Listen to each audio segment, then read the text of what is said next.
But are we perhaps then talking about this not only as a concept of how you buy a car, but perhaps much broader application? What do you think? Yeah, absolutely. I think this is one of the major trends that we see, permeating across multiple industries. I mean, I think the principle of the trend it sort of evolved in the software space. So some on the call might appreciate, the SaaS reference, software as a service. Not so long ago, in fact, I recall, a time when I thought about how I get access to a spreadsheet. It was I buy this box that has a bunch of CDs in it, and I install Microsoft Office, and I, at least have to pay this big lump sum to acquire that software. And today, I mean, maybe there's some that don't even appreciate that world and only know Microsoft 365. But Alon, so I mean, Tinashe is going through a stage now as an early stage company where he's got to fight some norms that have been there before he and his company came around. And I'm sure that Uber in its early stages found something similar. You were first employee in Africa. Perhaps just illuminate for us a little bit about the consumer learning about your product and how does one fast track that? When it comes to your first question on what should startups think about and how should they go about creating consumer awareness, you may need to invest to do so. Again, if I look to or think back to the early days with Uber, it was very hard to convince people to take a ride. I think to the point that Tinashe made, people would often compare the cost of driving, which in their minds was zero, to the cost of an Uber trip. So people wouldn't really equate, okay, when I'm driving, there's a fixed cost of the vehicle, there's running costs, there's depreciation, etc. So there's actually a cost to a trip that you take in your own car, but they wouldn't make that equation in their mind. So we would have to really change people's behavior. In the context of the African cities where we operated, and we operated in over 16 cities, 7 different countries, using a taxi to move around wasn't commonplace, largely because before Uber, it was quite expensive. And again, I'm generalizing, but on the whole, quality was inconsistent and safety was sometimes a concern. Plus it was pretty inconvenient. If you weren't like leaving a club in the heart of the CBD and you were in more of a suburban area, I know where I used to live, it would take you up to an hour to get a taxi. So you had to change the way people thought about moving around because that alternative did not exist previously.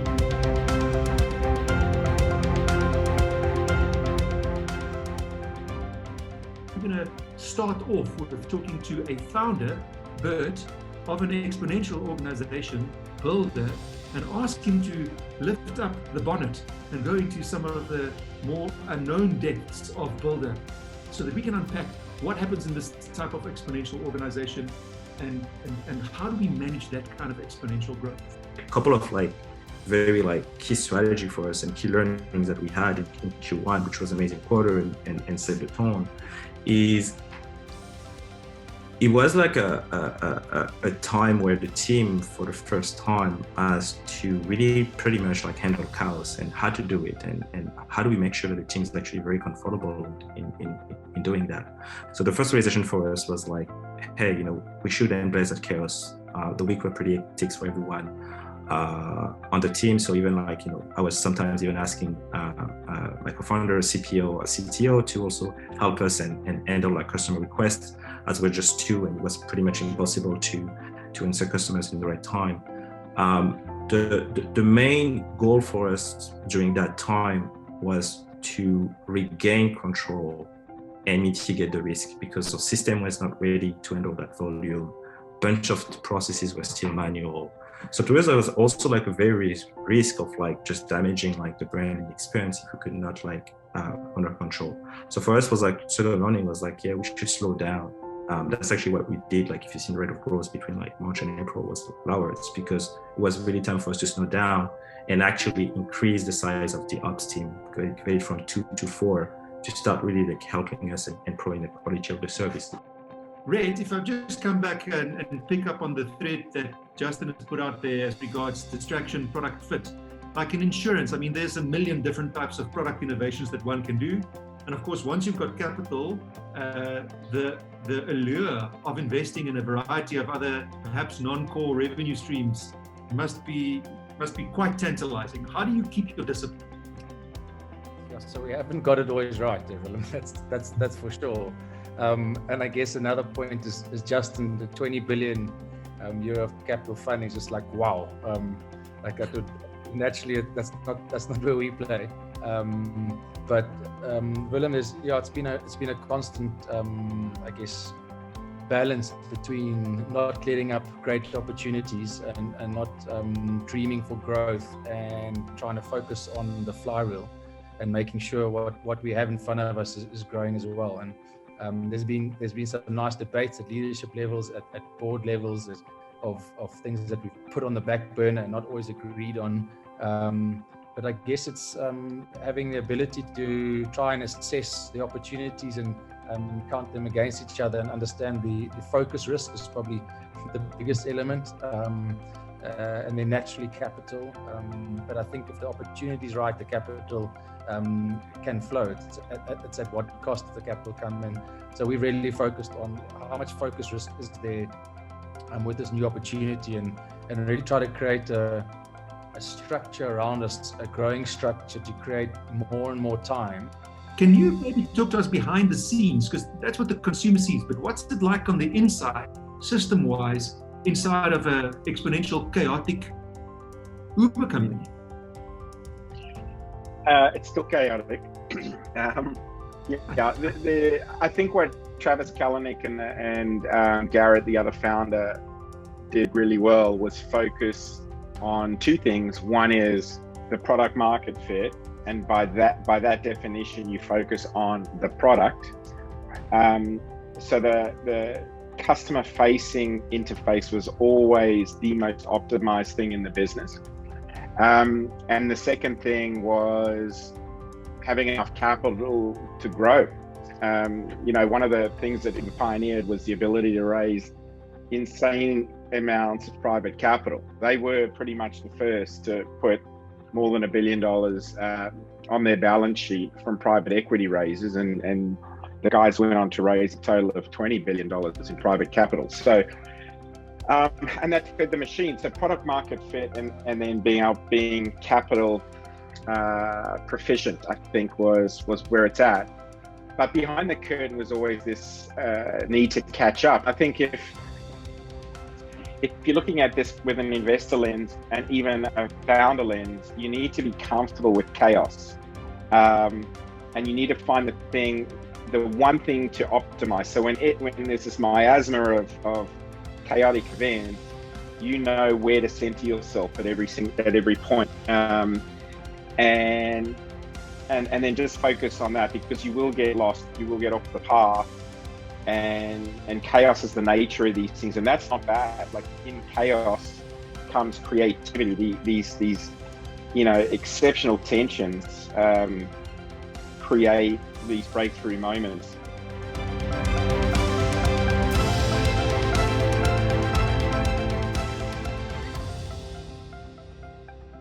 In the meantime, I'm going to switch gears and go to Eleni and ask, Eleni, this democratization of storytelling has many, many pluses, the likes of which Steph has illuminated for us. So it's been an interesting kind of transition where we've seen companies taking the production value a lot more seriously, understanding that they need to get equipment, understanding that they, for them to get more coverage, they need to think about how they look, because how they look is going to elevate how they, in terms of their story and their messaging. And, messaging is fantastic, but if you've got a message that's in bad quality and someone's watching it on TV, it dilutes the impact. Absolutely. So that's why I think what Steph is doing is truly phenomenal, because it does a couple of things, right? So it helps corporates, but I'm thinking as well that the producers that we work with on the ground, and we work with a lot of freelancers at CNN, they don't have the right equipment. It's expensive to get the right equipment. It's expensive to, get these big kind of cameras that we're used to using in media.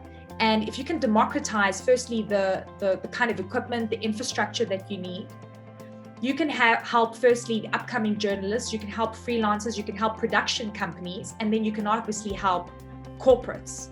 And that's what I think, for me, sounds incredible value for in terms of how it can feed into CNN or other companies telling their stories. I want to switch to Caitlin and ask, you're involved in the scaling of this ecosystem and the building thereof. What do you find are some of the preclusive factors for startups and for entrepreneurial ventures to get that scaling and to play their role in the ecosystem? As a holistic player in this space, is Noah something that could play a role in helping bridge some of those barriers, or are there other barriers that we should be talking about as well? So when it comes to barriers, Willem, that you were mentioning, I find whether we're working with an early stage 2-person startup or a really big fund, or we're working with an established company that's maybe launching an innovation program or an empowerment program, I am constantly amazed at how little people invest in multimedia content in this day and age. And it absolutely blows my mind. But I think there's 2 problems there. I think there's one as a founder being very product orientated. So Stephanie, not you guys, because it's actually your job. Your product is these amazing multimedia clips. But for the average business out there, I find that there's not a mentality of a multimedia conversation from the founder's desk. What Noah is doing is solving a problem, meaning that we can stop focusing on the problem and start deepening the quality of the conversation. And that is where I think there's this massive requirement for all of us, is we can't say that video production or multimedia production is so expensive that we can only do it sporadically or ad hoc. How does that stimulate dialogue? How does that deepen a conversation? And a lot of what we're battling with in the African innovation space is that the conversation is unbelievably superficial. So we're talking about who won an award, who launched a new product, and who raised what investment. And that's pretty much where the conversation stops. Now, really what I hope to see between women and partners like Eleni, myself, and Stephanie over the years to come is to stop focusing on how we're making the message and distributing it, stop focusing on educating people on how to shape their message, but actually start being in public conversation spaces where our conversations advance and evolve. Caitlin, that totally resonated. And just one tip out of it, just for people who do want to make their own content, is you can forget to, one thing that you constantly need to push yourself to do is say, what does my audience want? Like, actually stop for a second of focusing on obviously it should relate to your product and what you're building. Like, if it doesn't, it's not helping your business. But like, in the context of that, what does your audience want to listen to? Do they want to listen to the problems your business solves? No. If they've heard it once, they know it. They probably want to learn something from you. How do you help them in the journey? Like, what are your top tips to do X? How can they work with you without even working with you? How do you build a relationship with them like 6 months before they're ready? It's by helping them.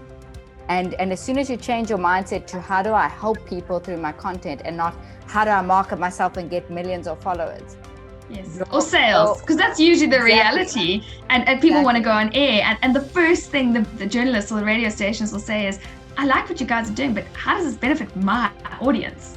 Yeah, exactly. And as soon as you change that mindset, it also puts a bit less pressure on what you're creating. And it makes you feel like you're helping people by creating this rather than it has to generate millions of sales. And obviously you should test it and see what works, but don't put so much pressure on it. Just focus on helping rather than sell by helping, I suppose. Yeah. Steph, any last parting thoughts that you'd like to share with our audience? Yeah, so I don't know how many are founders, but this is probably geared to the founders or even business owners.